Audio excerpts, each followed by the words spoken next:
How can a man burn down a church to marry a woman, then behead her with the same holy silence? The bells of the Tower of London rang just before dawn, not for prayer, not for mourning, but for order. Below the gray sky, a scaffold waited. Its wood was dark with damp, its purpose already known to every soul within those walls. She walked without resistance, not because she accepted her fate, but because she had known it long before anyone said it out loud. Anne Boleyn, once the Queen of England, once the reason Henry VIII broke from Rome and tore the church apart, was about to die by his command. No royal procession, no farewell kiss, no daughter in her arms, just guards, silence, and a French sword. They said the king had loved her more than anything. They said he couldn't live another day married to Catherine.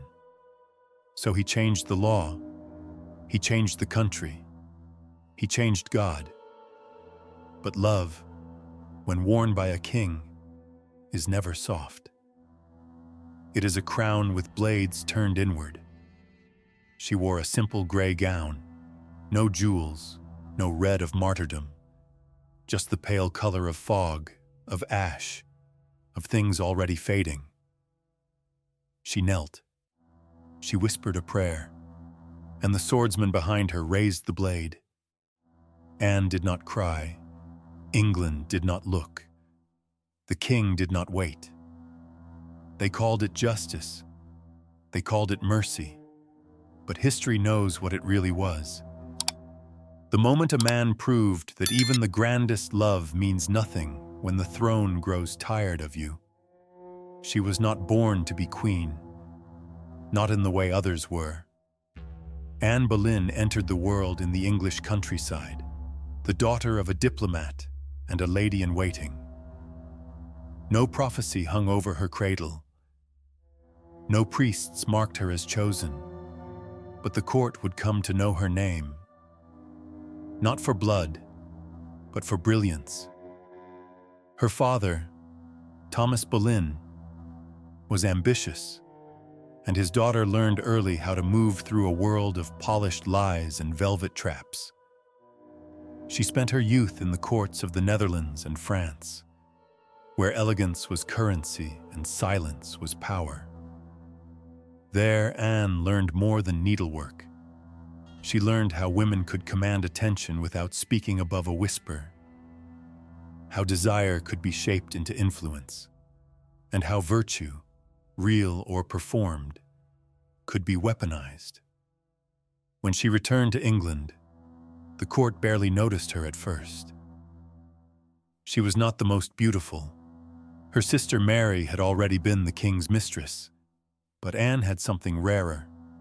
She had presence, eyes that studied instead of fluttered, a wit that didn't flatter, a mind that did not wait to be told. She entered the service of Queen Catherine of Aragon, the devout and aging first wife of Henry VIII. It was there, among the hushed halls and dying hopes of a royal marriage, that Anne caught the king's gaze, not by seduction, by refusal. She denied him. While others were eager to please, Anne held back. She would not be his mistress. She would not be another name in his bed. If he wanted her, he would have to make her queen. What began as desire soon became obsession. Henry had no son. Catherine was aging.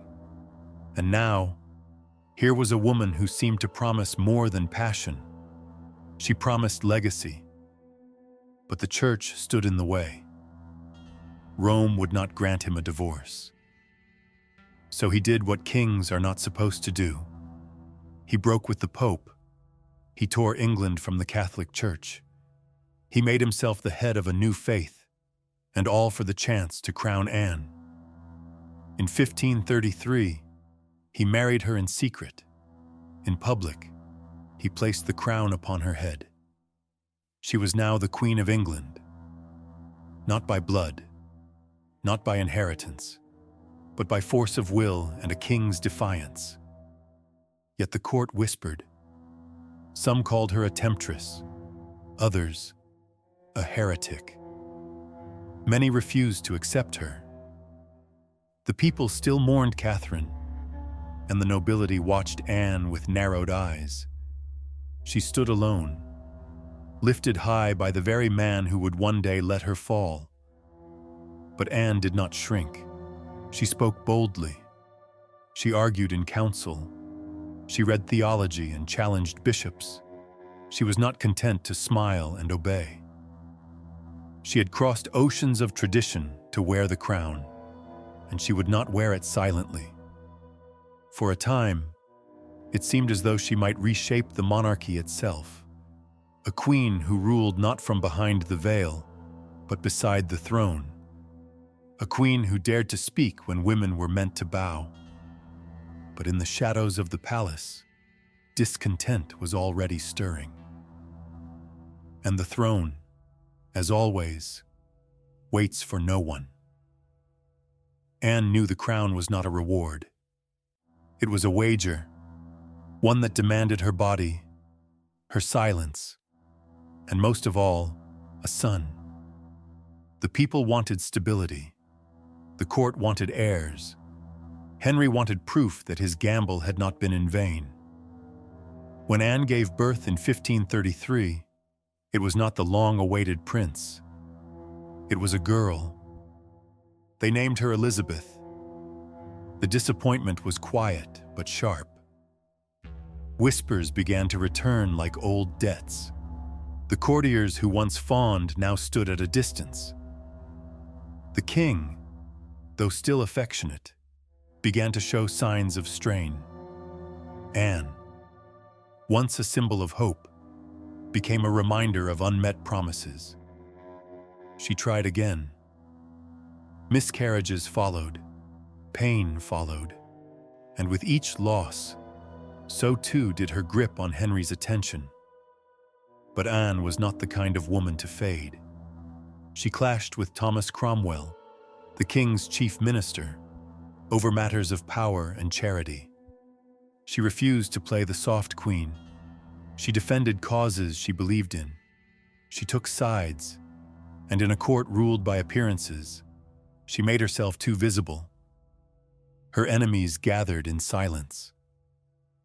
Men who had bowed to her now watched her every move. They saw not a queen, but a threat. Not a mother of kings, but a dangerous woman without a male heir. To them, Anne's intellect, her refusal to submit, her very existence at Henry's side, was a flaw in the order of things.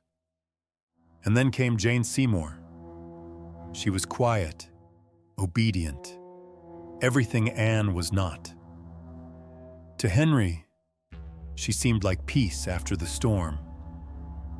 And for Anne, the air grew colder, yet she remained defiant. Even as the king grew distant, even as Jane's presence haunted every corridor, Anne still walked with her head high. She believed the throne was hers not by favor, but by right.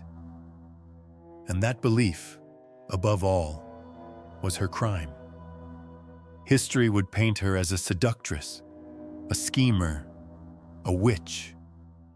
But beneath the ink and politics was something simpler, something far more dangerous to the world she lived in. Anne Boleyn believed a woman could choose her own fate. She chose to speak. She chose to rise. She chose to stand where no woman had stood before, beside a king not as ornament, but as equal. And the court, the church, the crown, even the man who once moved heaven and earth for her, would never forgive that. For a brief and burning moment, Anne Boleyn stood at the very center of England's power. She had overcome the impossible. A common-born woman had risen not only to the throne, but had reshaped the kingdom in her wake. The church was broken. The Pope had been cast aside. The old queen was exiled. And Anne, once dismissed as a courtly distraction, now wore the crown forged from defiance. She did not step into silence. She stepped into rule. At court, she was no ornament. She attended council meetings. She debated with ambassadors. She advocated for religious reform, lending her voice to the spread of Protestant ideas. She appointed allies to positions of influence and founded charities in her own name. The English nobility, used to queens who curtsied and obeyed, now found themselves watched by a woman who had no intention of vanishing behind veils. Even her enemies admitted her intelligence.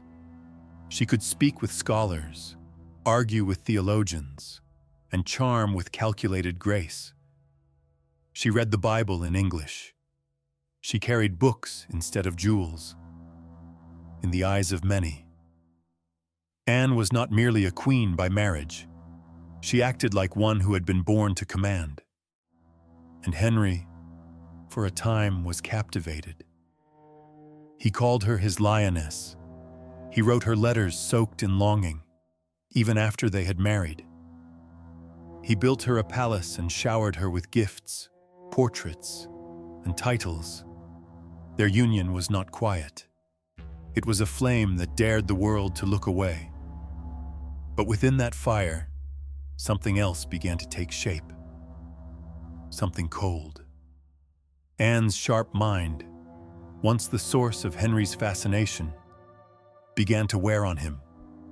Her refusal to flatter, her insistence on being heard, her bold defense of positions he did not always share, these, once admired, now became thorns. When she miscarried a second time, the court whispered that God had withdrawn his blessing. The king, increasingly surrounded by advisors with their own agendas, began to look elsewhere for comfort. Still, Anne pushed forward. She cultivated alliances. She tried again to carry a son.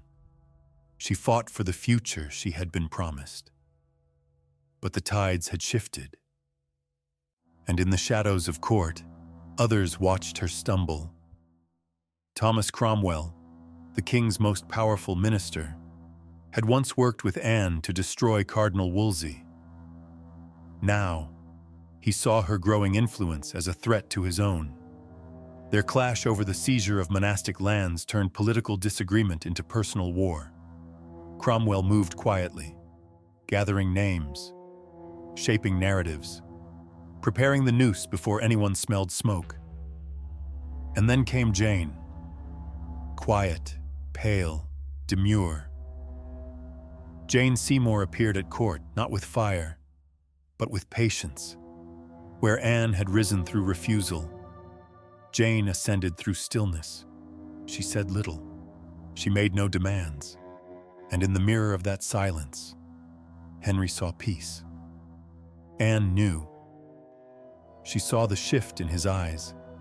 She heard it in the soft tone he used when he spoke Jane's name, the same tone he once used for her. And yet, Anne did not retreat. She stood straighter. She spoke louder. She reminded the world, and the king, who she was. But the throne had already begun to tilt beneath her feet. But power never falls all at once. It slips, slowly, quietly, one whisper at a time. The nobles who once feigned loyalty began to drift away. Foreign envoys, sensing instability, addressed her with more caution than respect. Even the common people, who once watched her procession with awe, now whispered that the queen brought bad omens. A comet passed in the sky. A stillbirth followed. In a world where symbols spoke louder than facts, Anne was drowning in signs. Still, she kept her head high. She dined with dignity. She gave alms to the poor. She debated scripture with bishops who hated her. She placed her trust in her brother George and a few loyal courtiers, unaware that their names, too, were being whispered into the wrong ears. Henry grew more distant. He avoided her chambers. Letters ceased. The fire that had consumed them now flickered behind closed doors. He no longer spoke of heirs or destiny. He spoke of peace, of obedience, of Jane. And Anne, brilliant and brave, made the fatal mistake of believing that brilliance and bravery were enough. She had altered the course of English history. She had stood against popes and queens. She had carved her name into a throne built for others. But none of it could protect her from the quiet erosion of favor. In the spring of 1536, Anne Boleyn was still Queen of England. But in the eyes of those who mattered most, she was already falling. The court was smiling too much. Courtiers bowed a little too politely. And the king, the man who had once destroyed a church to place a crown on her head, now met her gaze with the cold mercy of a man already grieving the wife he had not yet buried. Her reign had been brief. Her voice had been loud. Her mind had been sharp. And all of it, soon, would be used against her. The court did not roar when it turned on Anne. It whispered.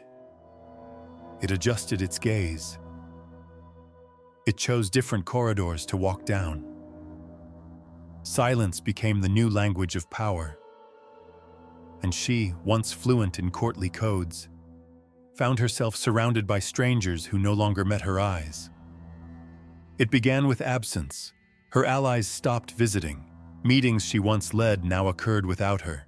The king's progress through the country no longer included her name in announcements. Her own servants were replaced by faces she did not choose. Voices that reported not to her, but to others. She still wore the crown, but the weight of it had changed. It no longer meant influence. It meant isolation. Behind closed doors, Thomas Cromwell was moving. He had watched Anne long enough to know where the cracks would form. Their shared mission, once built on mutual enemies, had rotted into rivalry. She had mocked his policies. She had embarrassed him before the king. And now, he saw her as a liability that could no longer be tolerated. He did not accuse her himself. He did not need to. All he needed was air thick enough with rumor and ears eager enough to listen. The trap began with a dance at court. Anne laughed with a young musician, Mark Smeaton. She exchanged playful words with courtiers, as queens often did. But this time, every glance was recorded, every jest retold, every gesture reimagined in the mouths of those eager to believe she had fallen. Smeaton was arrested first. He was not noble. He had no protections. Under pressure, he confessed. He said what they wanted to hear, that he had been with the Queen, that others had too, that even her own brother, George Boleyn, had shared her bed. It was madness. It was theater, but it was enough. The names were collected. 5 men, all close to the Queen, were named as her lovers, her brother among them. The charges were not just adultery. They were treason. To betray the king's bed was to threaten the crown itself. Anne was arrested during a tournament. One moment she was watching her champion ride. The next she was being escorted to the tower. She did not cry.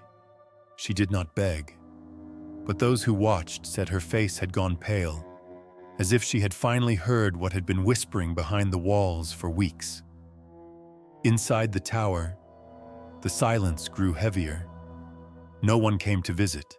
No one spoke her name aloud. She asked to see her daughter. The request was denied. She asked to see the king. There was no reply. She wrote a letter. One last plea, not to avoid punishment, but to understand it.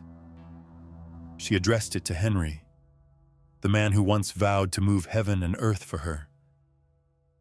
In the letter, she reminded him that he had raised her up, not as a toy, but as a queen. She asked what sin could possibly warrant the price she now paid. She asked what justice could accuse her of betrayal when her greatest loyalty had always been to him.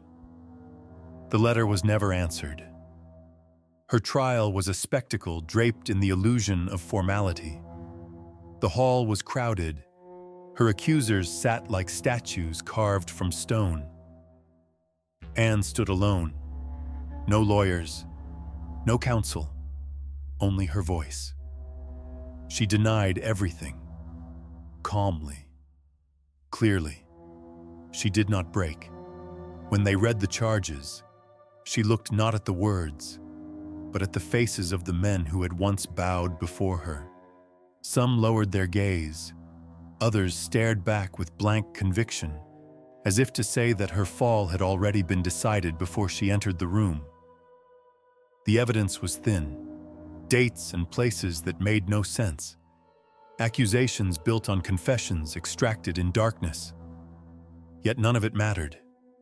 The verdict had been whispered long before the trial began. She was found guilty of adultery, of incest, of conspiring to murder the king. She was sentenced to death. They allowed her a sword, a strange mercy, from a man who had once promised eternity. The execution would be swift, foreign, and final. When the sentence was read, Anne did not scream. She did not collapse. She thanked the court for treating her with dignity and said only that she trusted in God, who knew the truth. And then she was taken back to her cell, where the walls listened more gently than the world outside. For the next 3 days, she waited. Every hour might have been her last. Every footstep in the corridor could have been the one that led to the scaffold. She prayed. She laughed once. She confessed her fears to her ladies. But beneath every word was a single question she never spoke. How did it come to this? The sentence had been spoken, yet death did not come. Anne Boleyn remained in the tower, not as a guest, not as a queen, but as a woman waiting to vanish. Her chamber was small. No tapestry softened the walls. No fire warmed the corners. The air smelled of wet stone and old iron. Outside, the spring sun rose and fell. But inside, the light never fully entered. It was neither day nor night in her cell. Only waiting. At first, she tried to keep a routine. She folded her gowns each morning. She washed her face with water brought in a brass bowl. She recited prayers softly, often more to herself than to any divine ear. But days passed without warning. No guard came for her. No priest. Only silence. And in silence, the body begins to betray itself. Her appetite vanished first. The bread crumbled untouched. The broth turned cold before she could lift it to her lips. Her women pleaded gently, but she shook her head. Hunger was no longer something to be soothed. It had become familiar, like a presence she did not mind. Sleep followed. She would lie still for hours, yet the dreams refused to come. When they did, they brought no peace. In one, she saw Elizabeth crying, but her arms could not reach far enough. In another, she walked through the court wearing a gown soaked in blood. and no one noticed. She woke with sweat on her back, her breath sharp and uneven, but she made no sound. Her body, once radiant with life, now moved with effort. Her skin turned pale, almost translucent. Her hands shook when she reached for a cup. Her legs ached from disuse. The iron around her began to seep inward, like rust finding bone. But it was not the body that collapsed first. It was the mind. One morning, she asked if it was Sunday. It was Tuesday. Another day, she tried to remember the name of a nobleman who had once courted her sister. It escaped her. Not because he was unimportant, but because he belonged to a world that no longer recognized her. Time twisted. Memory unraveled. Anne began to speak in fragments. To herself. To God. To no one. Her ladies tried not to show fear, but they knew. The tower was taking her piece by piece, not with blades or chains, but with the unbearable weight of waiting. She still held the appearance of control. When the guards came, she stood. When the priest arrived, she bowed her head. But behind her eyes, something had dimmed. She no longer spoke of tomorrow. She asked no questions. She offered no pleas. It was as if she had begun to leave before the sword could find her. There were moments, rare and fleeting, when something in her eyes flickered, when the veil of numbness lifted just enough to let in pain. She asked about Elizabeth once, only once, and when the answer came in silence, she said nothing more. Her daughter, her only child, the one spark of her legacy, would not be allowed to see her. Not for a farewell. Not for a last embrace. The world had already begun erasing her before the blade was drawn. She sat by the narrow window, tracing the light as it slid across the stones. She began speaking aloud more often, though not to her attendants. She whispered lines of scripture, fragments of prayers, and sometimes sentences that made no sense. Her voice was not frantic. It was quiet, almost peaceful, as if speaking helped her remember she still existed. One of her ladies wept in secret, believing her queen had gone mad. But Anne was not mad. She was dissolving. Her soul, once bright with purpose, had been stretched thin by dread. Not the fear of pain, but the slow erosion of self that comes from knowing each breath may be the last, and still having to take it. She asked for paper and ink. Her final notes were brief, the handwriting wavering, but the words clear. A message for her brother, one for her daughter, and one for the king. Not to curse him, not to forgive, only to be remembered. She wrote not as a queen, but as a woman trying to leave something behind that the axe could not touch. At night, when sleep finally came, it was shallow. She would jolt awake at the sound of footsteps. Sometimes it was nothing. Sometimes it was the priest. But each time, her hands gripped the edge of the mattress, as if to anchor herself against the sea of silence rising around her. By the third day, her skin looked drained of color. Her movements slowed to the point where even lifting a spoon seemed deliberate. Her voice, when it came, sounded like a distant echo. But through it all, she maintained one final grace. She never begged. The women around her, though frightened, drew strength from her silence. There was no ceremony to her suffering, no dramatics, no desperation. Only the steady, hollow ritual of waiting. of rising, of preparing, of folding the same gown again and again, though she knew she would not wear it. And in the early hours before her execution, when the birds outside had not yet begun to sing, Anne Boleyn looked into the candlelight and whispered something no one could hear. Some believed it was a prayer. Others thought it was a farewell.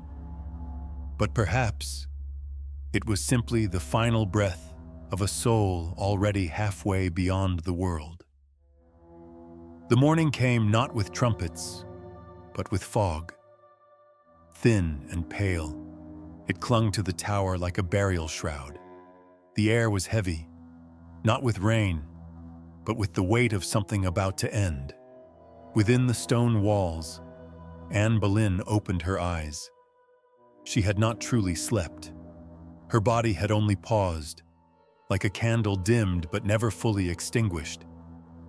Her women dressed her in silence. She had chosen the gown herself, a dark gray with no embroidery, no jewels, nothing that spoke of a queen, only of a woman returning to dust. Her hair, once her pride, had been tucked away beneath a simple coif. Her hands, though trembling, did not resist as they tied the sleeves and straightened the hem. No one wept aloud, no one dared. Outside, a scaffold had been built on the green, not in the public square, but within the tower walls. A private mercy, they called it. But mercy had not been present in the weeks leading to this moment. Mercy had fled long ago. The swordsman had arrived the day before from Calais. He carried no axe, only a long, narrow blade, curved slightly and polished to shine. He would not speak to Anne. He would not look her in the eye. His task was not to understand. It was to erase. As Anne stepped from her chamber, the world seemed to narrow. Each footstep on the stone corridor echoed louder than it should have. Each face she passed remained lowered, as if afraid that looking at her might invite the same fate. But she did not flinch. She walked with a grace that did not belong to the condemned. When she reached the scaffold, she paused. The sky above was still colorless. A few birds circled but did not sing. The ground beneath her feet felt damp, not with dew, with silence. She ascended the steps without help. The platform creaked slightly, but held firm. She turned to the small crowd, courtiers, guards, a few of the king's men. No family, no husband, not even the daughter who carried her name. Anne spoke. Her voice was soft but steady. She did not defend herself. She did not accuse. She thanked the king for the honors he had given her. She asked those present to pray for her soul. And then she forgave. Not for their sake, but for her own. The wind moved gently through her gown. She knelt without trembling. One of her ladies stepped forward and tied a blindfold over her eyes. The cloth settled like a final curtain. Anne breathed in once, then waited. The swordsman stepped into place. He spoke in French to distract her, asking a servant to hand him his sword. She turned her head slightly, instinctively, toward the sound. And in that moment, the blade fell. There was no cry, only the sound of steel cutting air, only the hush of a crown dropping into dust. The silence that followed was not immediate. It crept in slowly, like fog returning to claim what was left. For a breathless moment, no one moved. Even the birds above seemed frozen in the air. The blade had done its work, but the world had not yet caught up with what had just been taken. Her body crumpled forward with unnatural grace. Her hair spilled from beneath the coif, dark against the pale wood. Her lips, which had once spoken against kings and councils, now parted without sound. Blood soaked the hem of her gown, blooming like a final insult across the fabric she had chosen so carefully. Two women stepped forward, draped in muted black. They lifted what remained of her with quiet hands. One wept without a sound. The other closed Anne's eyes, though they had already stopped seeing long before the sword had landed. There was no bell to mark the hour, no priest to declare her soul released, no decree from the king. Just the whisper of cloth, the shuffle of feet, the smell of iron thick in the air. They placed her in an old chest, not a coffin, a simple wooden box used for storing arrows. There had been no preparation for her burial, no marble, no carved epitaph, not even a grave prepared in advance. She was taken to the chapel of St. Peter ad Vincula, buried beneath the floor. No stone, no name. The executioner cleaned his blade and left without a word. The crowd dispersed. The tower fell silent once again. In a palace not far away, Henry VIII was already making plans. The Queen was dead. A new bride waited. The line must go on. But in the quiet corners of the kingdom, there were those who remembered. Not with songs or rebellion, just with glances toward the tower and the memory of a woman who had risen too far, spoken too boldly, and died too alone. They said she had been proud. They said she had been dangerous. But in the end, Anne Boleyn had died without raising her voice. And history, at least for a time, was content to forget her. The stone above her never bore her name. Years passed. Then centuries. The floor of the chapel wore down from footsteps, royal and common alike. And beneath that fading stone, Anne Boleyn lay in silence. No statue marked her. No crown sat atop her grave. Only the memory of a blade, a silence too loud, and a death too clean. Yet silence is never truly empty. It remembers. The Tower Green still holds its breath every May 19th. The air seems thicker, the light colder. Guards speak in hushed voices. Some say they have seen her, standing near the scaffold, not in blood or vengeance, but as a shadow just before dawn. A figure that kneels, prays, then disappears with the first bird's cry. They call it myth. They call it imagination. But even stone remembers the moment when power severed love, and history tried to look away. Anne's daughter, Elizabeth, grew up in the same world that erased her mother. For years, she heard whispers, bastard, usurper. She never spoke of Anne in public, never honored her name openly. But when she became queen, she returned to the tower. She walked its halls. She stood where her mother had fallen. And though no proclamation was made, the weight of that silence changed. Anne Boleyn had died forgotten, but her blood now wore the crown. Still, even that legacy was not enough to grant her peace. Historians wrote of her beauty, her cunning, her downfall. Poets made her a symbol of seduction and sin. The church never forgave her. The monarchy rarely remembered her. She became a lesson, a warning, a shadow stitched into the hem of royal history. But she was more than that. She was a woman who believed thought was not a crime, a woman who stood beside a king and did not lower her gaze, a woman who risked everything not to be loved, but to be equal. That was the real heresy.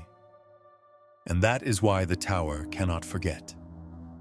Not because she was flawless, but because she dared. In a world built to silence women, Anne Boleyn's voice still echoes. Not in words, but in the way history flinches when it tries to bury her.